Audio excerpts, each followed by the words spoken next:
Do do do do do. Do. Predators. Well, welcome. I'm Nick. And I'm Dan. Tonight we're going to talk about everyone's favorite topic. Everyone's been talking to me about it on the street. It's called Horrible Bosses 2. Horrible Bosses, comma, TOO. As in, I have horrible bosses too. As well. We're going to talk about horrible bosses. They're predators. We're going to talk about what they do to us, what they make us feel, how to pinpoint what's going on, and how to avoid the situation entirely. Okay. The good news for me is this is crazy because I always have a story. Never had a bad boss. I don't even know anyone who's had a bad boss. Like none of my friends, none of my other coworkers talk about a bad boss. We all love our boss. But I did a little research for tonight's episode.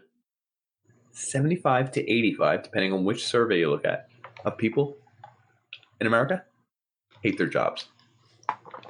50% of those cite their boss as number one. Wow. So what's half of 75? No one knows. If we could do the math, we would. 37.5. Holy moly, I'm working with a calculator here. That's incredible. You really did it on the fly. Did you have that prepped? No, You did it? no. That's incredible. That's incredible. Yeah, thank you. Anyway, horrible bosses. They can make your life a living hell. And I say that sort of like a joke, but you spend 40 waking hours a week at your job. Yeah. I haven't had 4 more driving there. Yeah, you know. I haven't had a malicious boss. I've had lazy bosses who are just not very good at their job. The closest I came was almost accepting a job. He talked to me on the phone, told me how much it would be, and I said, I'm going to look into it. And then the next time I called up, he said, you accepted already. And I was like, what? No, he didn't. So I had to fight it out and say there was no verbal agreement. That would have been an awful boss, I think. Probably. I like how you said I think. So many good bosses, so many bad bosses. I'm just trying to think of like a malicious boss. So my wife had a malicious boss where she got hired on. Her boss was awesome. And then I think he left for another job. The person that replaced him was just going after my wife like 100%. She was noting every time she would come to the office, even though like that boss wasn't there. She would like note the times that she would leave when she was paying attention. Then she would ask her coworkers, like, what time did Katie get in? Like, she would try to figure out, like, did she spend enough time? And then she kept, like, trying to get into her phone. So, like, after my wife quit her job because of this woman, she had a special phone that saved all the messages. So she wanted to take control over this phone, which was technically Katie's property, but she had to leave it there. It was like a work BlackBerry or something. Yeah, it was sort of like that. Not a BlackBerry, but I'm saying work BlackBerry because it's not up to date, but it's like one of those ones they give you, and it's like, hey, here's how you talk to your coworkers. Just use this, and then she was like, I want it for myself. Yeah, precious. It's actually covered under privacy laws. Like federal privacy laws dictated that the messages on that phone were Katie's property. So I guess that's the nuance there. So she wanted to get into those messages to listen to all of them so that she could say, oh, she was doing something, whatever, to undermine me. And then also she kept that phone connected for 2 years and said that Katie still worked there. For 2 years to say, why? To make it look like she didn't hate Katie's type of people, I guess. Since she's classified as a type of person sometimes. Oh, I know. So that woman's a bitch. Yeah, I would agree. It seems like you're going way too hard. Yeah, she was. For no reason. I don't know why. Yes. All right. You got it. So I work for the liquor store. Okay. In PA, it's just called the liquor store because it's state run. It's a state job. You can't sell it at the state store. You got to say. Yep. Got to say state store. Can't sell it at the local convenience stores or anything like that. So I worked there for a little bit, and at the end of the night, you're responsible for your till because essentially it's just register job mostly, then stock and stuff like that. Yep. At the end of the night, you have to count your money out and then count your change. And there's one boss who is like real fat. Oh, sorry, heavy set.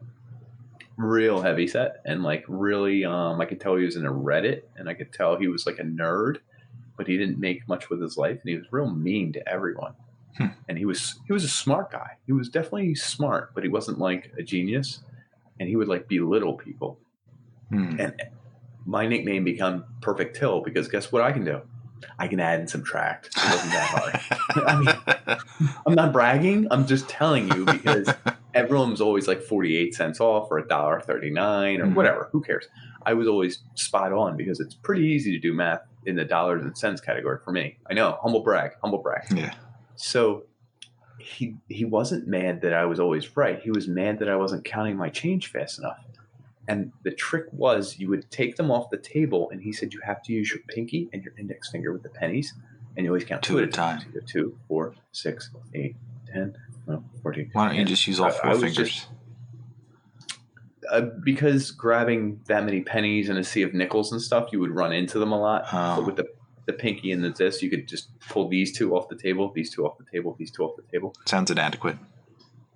I mean, no, if you did it enough, you'd figure out that it actually works pretty well. Because if you did 4, you're going to grab a nickel by accident and pull the nickel in and whatever. Because you put all your change out on the table and count it that way. Anyway, Perfect. Real dickhead, just a nasty guy. But he didn't have anything against me because I guess I was like, I was in his age group, so I was probably cool to him. I guess I don't know. Like, oh, this guy says the word dude. He's cool, and I just didn't. I got a weird vibe from him, and he always hated my one African American coworker, Dre. And I was like, dude, man, he has it out for you. So he's like, that motherfucker has a lawsuit against him from me. And I was like, what? He called him some racial tones. Oh. And got to keep his goddamn job. Awkward. He said shit about Dre because he couldn't count fast enough for this motherfucker. Like, he was telling him, 2 at a time. And listen, I'm a smart individual who's well equipped, and he was trying to give me a hard time because I wasn't counting my change fast enough and everything. He was calling my coworker Dre, who was cool as shit, some tones, some real bad words. So they complained, and they said he was guilty. He was allowed to manage, but not manage him individually. And they were reviewing whether he would keep his job. And I was like, oh, shit. I was like, so what do you do? Can you, like, start shit with him? I was like, because he can't say anything to you, right? He's like, watch this. He's like, yo. And he said his name. He's like, I'm going to the bathroom. I'll be back in, like, an hour. And I was like, what? You can do that? He's like, no, I'll be back in, like, 5 minutes. I just wouldn't give him shit. And I was like, that's awesome, dude. But, like, that's a dickhead boss. I saw him 6 months ago. The boss? When I randomly stopped in a liquor store. That boss. You still there? Yes, sir. He was at a totally different store because I was stopping in to get wine. We were going to a party or something, and we needed to bring something. Stopped in to get wine. I was like, oh, my God, it's you. And he was, like, still fat and still, like, seemed better than everyone. And he was in the back, so I went up to the register. I said, oh, you work for, what's his name, the manager? And then he was like, yeah. And I was like, is he an asshole? And the dude who I'd never met before just looked at me. He was like, yeah. And I was like, cool, because I used to work, and he was a real dick. He was like, he laughed. He was like, oh, yeah, you get it. And I wanted to be like, he also has a lawsuit against him because he I wanted to say all this, but he was still working there, so I guess he kept his job. I don't know.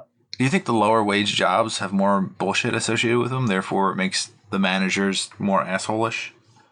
Maybe. I think it all depends on the amount of people you work with and the dynamics of the job. So, like, that kind of a job is like clerical work. It's like counting change. It's like stuff like that. Like, you get stories out of counting change. Like, you're not going to get that at a high-ranking job. So maybe there's more room for stories. I don't know. More room for interaction. More friction? Physical. Yeah, more room for physical. You're all doing the same work. You're all battling over who does this shit work. I think that I probably haven't had a hard time. Can we get to the, what are we on now? Which section is this? We're on how to tell if you have a bad boss or if you're the bad boss. Yeah. I might be the bad boss. Who knows? I feel like I navigate social situations pretty well, so I can see if someone's pissed off or if someone's going to be pissed off. So I find a way Sounds like around you're it. not. I'm getting a feeling you're not now. I just changed my mind on you. That's what a bad boss would say. I totally have their social situations under my control. I know when to avoid them. I What if did they're all manage like a passive group of aggressively 3 hate people you? at one point, Mm-hmm. but the project we were working on didn't get funding, so it just kind of fizzled out. Okay. So there was no real ramifications, kind of, at the Yeah, end. there was never like some serious deadline that we needed to work towards. It was just always like be prepared to work, and then never actually became about. So I don't think that I've ever bullied anybody as like a manager or anything.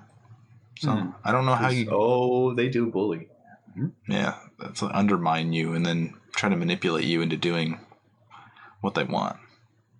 Well, they're famous parodies, and everyone jokes about them. But the boss from Office Space, yeah, I'm gonna need you to come in on Saturday, and we're gonna need to work some overtime without the hours. We're just behind a lot, so if you could just, yeah, that'd be great. That'd be great. Like that's a real kind of boss that expects you to do all this, and like Something with an L. What's that guy's name? You fucked. Lumberg. Lumberg fucked her. And they're talking about a different Lumberg. Yeah. Obviously. Yeah. Not obviously. Spoiler alert, Office Space, 1993. Lumberg is a different Lumberg. Yeah. Just for an FYI. I'm going to double check your date. What's the other famous horrible boss? Kevin Spacey and Horrible Bosses. That guy's a real dick. Oddly enough, Jennifer Aniston also shows up, Horrible Bosses, as a horrible boss because she sexually manipulates Charlie Day. Charlie Day is my favorite actor, by the way. 1999, Office Space. Charlie Day's pretty good. Oh, I was off by that much. Charlie Day's great because he plays himself, I feel like. He plays Charlie Kelly in everything he does. Very honest. Straightforward. He's also in the movie with the Pacific Rim. It's such a great movie. You never seen Pacific Rim? No, I have. You don't like it?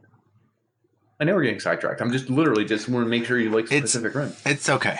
It's decent. It just doesn't make sense that it's really good. See, you're overdoing it because you overthink it. Pacific Rim's supposed to be mindless fun, and that's what it is. There's like heroic music. There's bots punching through aliens into a building. Like, you know what I mean? Like, and there's water everywhere. Oh, come on. Anyway, I rest my case. Anyway, back to predators and bosses. Mm-hmm. All my restaurant bosses were actually pretty cool. All my state store bosses, except for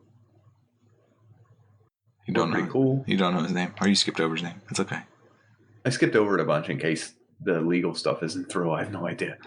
My boss now, where I work now, is Greek, and he's a cheapo. And oh, dude, all right, I gotta tell you this guy.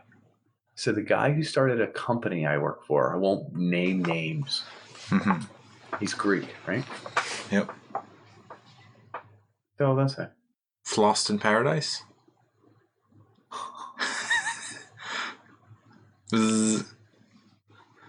Anyway, I won't name names. We'll call him Thom. Thom is a real jackass. He's a real piece of work. I heard he started his company by undercutting someone, shredding paperwork and documents that said he had a partner, taking sole proprietary of the company and all this money and everything. He hires people. He treats them like shit. He hired half his family. He gives them like benefits, bonuses. They can come in whenever the hell they want. There's no ramifications if you're related to him or related to any of his relatives.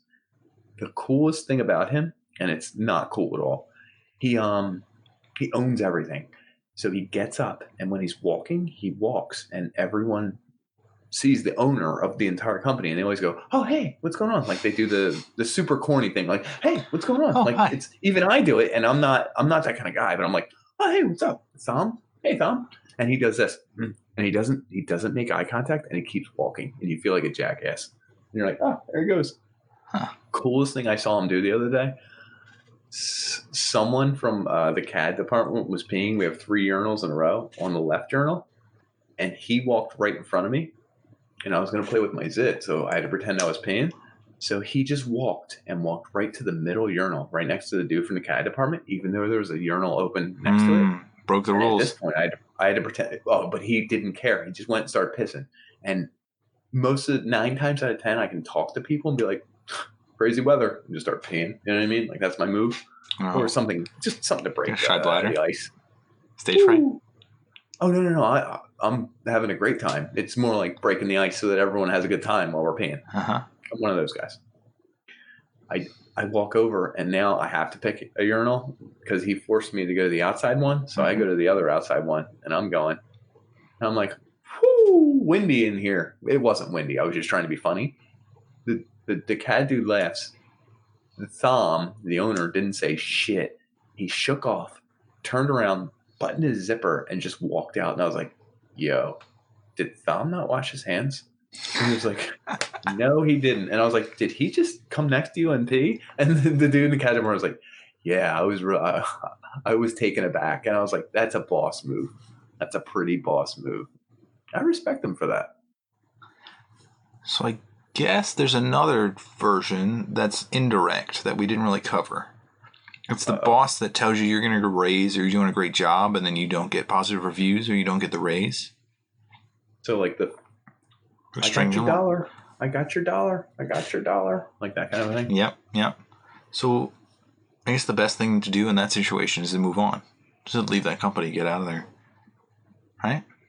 What if they suddenly offer you money when you're ready to leave, when you actually have the offer? Like a counter offer?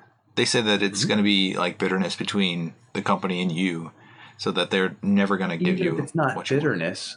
It's like changing trash companies where you're like, hey, trash company, I'm switching companies. I can get $79 a month from so-and-so. Oh, well, we can do that. You can? Because for the past 6 months, you charged me $109. Are we going to do anything about that $109 or? No, we can do $79 now. And I'm like, but you've been charging me $109.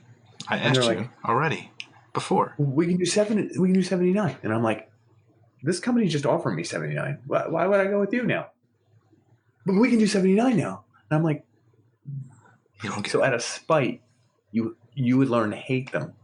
To save the relationship between you and your trash company, it's best if you just leave, folks. Just leave. Get out. No, change the scenery could be good. I had a boss that strung me along for a few years, and I don't blame that boss. I think it's more like environment and contract. You can't blame a boss for that, but you got to know. You have to feel that out and realize that you're stuck where you are. To move on, forget that boss. That person can't really affect you much into the future, hopefully, and you could just drop it and not worry about it. Most people, I think. Most jobs.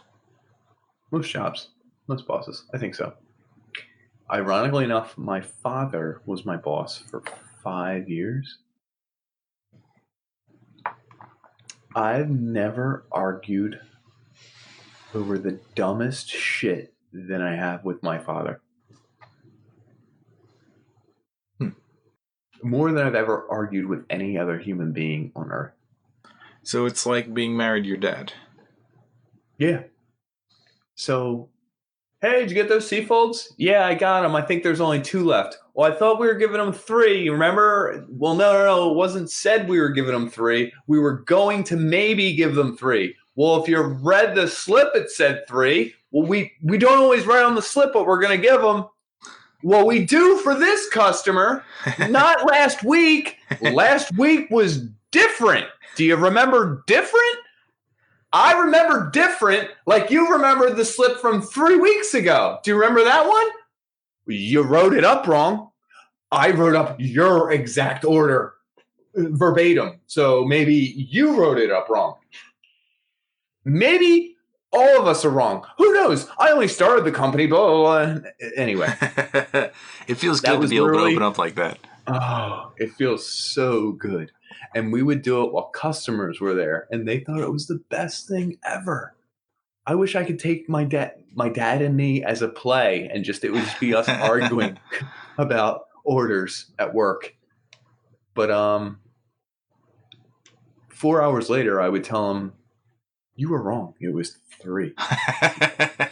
Like it would happen, and I would get a text later, and it would be like, it would be a picture of a slip and like the original invoice, and I'd be like, "That son of a bitch." And I can't explain it, but he was the worst boss I ever had. My dad. Yeah. Because he was all about like, well, why don't you just pick it up and put it in their living room? Why don't you just carry 50 bags of ice melt and do all this? Why didn't you just? But he was also the best boss I ever had. He was very open. Because I could, and he taught me the customer was number one, and that he taught me communication is the biggest, most important thing. Even so, that's one of the key things that I was thinking about when you're talking about that bad boss at the state store. So bad at communicating. Yeah, there's people out there that will refuse to communicate because it makes them look bad or shows what they don't know. Like I move right past that, and like if I don't know something, I just be like, I don't know. Change my mind, guys. Dan's a good boss. He's a cool boss. I'm excellent. Do you let them wear jeans once a week? We can wear shorts and stuff now. Oh damn! I could wear this shirt to work if I wanted to. What? I gotta wear a shirt and tie to sell marble. Yeah. Eat a dick, Nick. Still got it upstairs. Can you, please? You need to bring it on the podcast. Just the chocolate salty to itself. Oh man! All right. So let's kind of rehash bosses here. Yeah. Bosses are in our day-to-day life. Sometimes they're telling you to do TPS reports. Sometimes they're emailing you because you didn't upload a contract. Sometimes they're telling you, we need to sell more and we got to hit our goals. And then they walk into the back room. Oh. Can I tell you the best boss I've ever had? Delegating? Yeah, go ahead. There's a boss at this company I work for right now. I had to interview with him personally to get my job. Everyone's like, oh, he's a good guy. He's a good guy. I was like, oh, let's check it out. Interview with him. He did this a lot.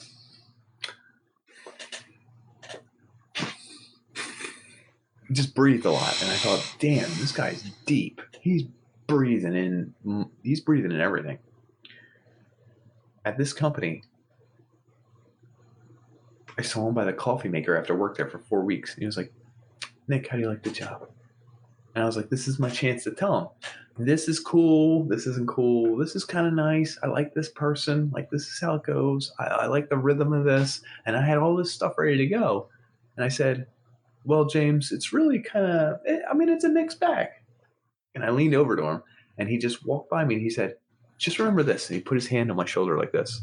And I was like, oh, damn, he's going to get real. He went, only you can determine how much you can sell. And he walked away. It's like a slogan. What the? Are you a billboard? Are you a poster in a room with a cat? Fortune cookie papers left on your shoulder right there. Only you. So I've interacted with him like 5 more times in the past 5 months. I only see him once a month. Mm-hmm. And the one was like, hey, I hear you're doing really good out there. And I was like, oh, yeah. Kathy last week? Kathy? She had a $20,000. You believe it? And he was like, and he kept walking. And I was like, you didn't hear shit. You were just making that up. You son of a bitch. You got me. He's playing you. And then the other time I was 7 minutes late to work. I'm usually 20 minutes late to work. So this was a good day. He doesn't know this because there's no checks and balances. Yeah. I did it. So was the admin and she was terrified of him. I was like, it's this dude. He's corny. It's Gene. I don't give a fuck. She was like, can you hand him in the paperwork? So I go to his office. I knock on his door. I was like, yo, James, someone's here to see you. I got this for you. The admin was busy. Here you go. He goes, thanks, Nick. And it's 9. And I was like, you want me to tell him it's 9? The code to the door? And there was 2 other people in the room. I couldn't see them. I saw their feet because the door was blocked on one. And I couldn't see where. And he was like, no, we start at 9. We expect all our salespeople to be there by 9. And I was like, I think it was 9:05, and I couldn't get in because there was a Colonial truck there in the way. Good call. And he was like, we all have to deal with the same traffic. Make it 9. And I was like, and then this is the third one, the final one I'll give you. I'm walking around. I didn't have my tie on because I have a nice dress shirt that looks really good with that tie. Mm-hmm. He went, "Oh, Nick, how you doing?" I said, "I'm doing great. I'm doing wonderful. I'm having the time of my life. I just had a sale the other day. I wanted to tell you." Then he goes, "Ooh, are you working right now?" I said, "Yeah, I'm on the clock." And he said, "We need to have a tie on. You need to have your tie on." And he walked away. What a dickhole. I was like, "What the? I'm gonna beat you up after class. I'm gonna find you by the big oak tree and just start beating you up. Bam, bam, bam, bam." You know what the kicker is? He doesn't wear a tie. He wears a dress shirt without a tie. Oh, he's showing his boss. My old coworker, who has quit this job, walked by. He never wears a tie. Mm-hmm. He's an homosexual, white, beautiful male, and he refuses to wear a tie for work. He was walking by the office like this, and this boss said, Hey, John, you can't do that. John, you have to have a tie." And John poked his head in the door and said, "Where's your tie?" And he just turned bright red. And he was like, "You have to have a tie in sales." And he went, "Lead by example." And he just walked away. Power walked away. I love that man. I love that man already. Oh my God, he was getting so good. And he was just, so good. Anyway, so yeah, I do have a bad boss. I forgot about that. Hopefully by the time this airs, I don't have the same boss, because he wouldn't see this. He doesn't have time for this. He's watching motivational videos. So I would like a bad boss can just drag you down. Yeah. Just remember, one of my favorite fortune cookie readings is "Forbidden fruit creates many jams." Ooh, I like that one. I've never heard that. Yeah. That's interesting. Predators.